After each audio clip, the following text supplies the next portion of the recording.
Getting going on number 66 here. Very similar, right? We have our central angle as 145, and we have R as 6. So we're just using the sector area formula, 145 over 360 times pi r squared, 6 squared. Okay, pretty simple, right? We're just plugging and chugging that into our calculator once you know the formula. All right, so moving on to number 75 here. There's just, quite a bit of work involved in this, right? So I'm showing you that if we stretch out a circle, we get like some flat distance, right? So if our circle is a certain diameter, which in this case we have our diameter is 28. What is this? Inches. So we'll find the circumference. That way we can stretch the circle out, find out how far the circle goes once we stretch it out. So we find the circumference. That's pi, times the diameter.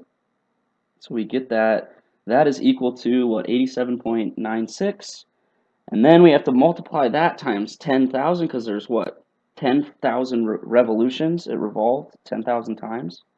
Okay, so we multiply that to figure out how many inches that we've traveled along this amount of time, and then from there we need to see, how many, because it says in miles, right? So we're trying to figure out how many inches are in a mile. So there's 5,280 feet in a mile, 12 inches in every foot. So that means there's 63,360 inches in every mile.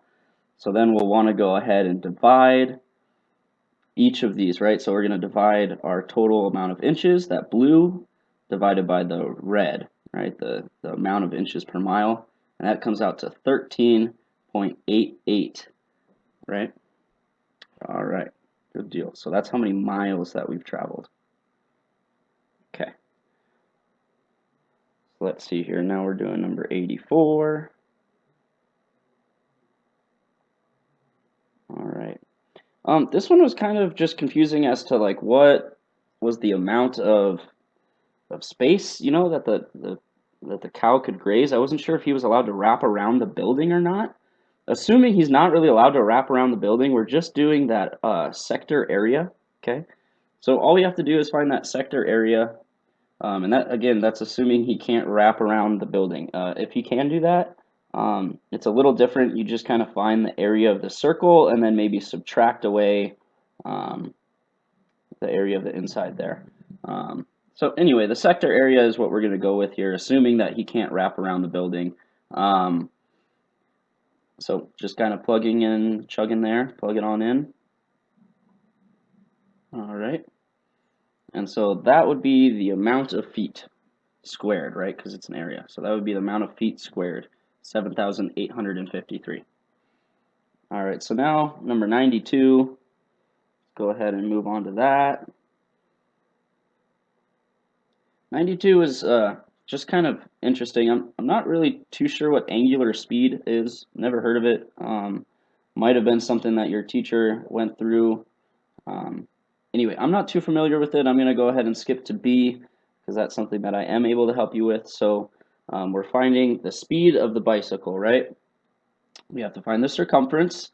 We have to figure out how big this bike tire is, how much ground it covers during one revolution, right? So we're finding the circumference of the tire by multiplying the radius times 2 to get the diameter, and multiplying that times pi. That'll give us the circumference. So now we take this circumference, right, and we multiply it by the amount of revolutions, right? So this person does 40 revolutions per minute.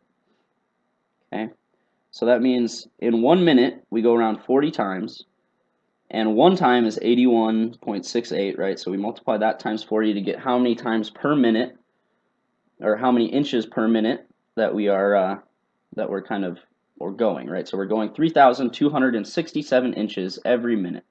Okay, and that's what they wanted, right? They wanted the speed of the bicycle. So we go 3,267 inches every minute.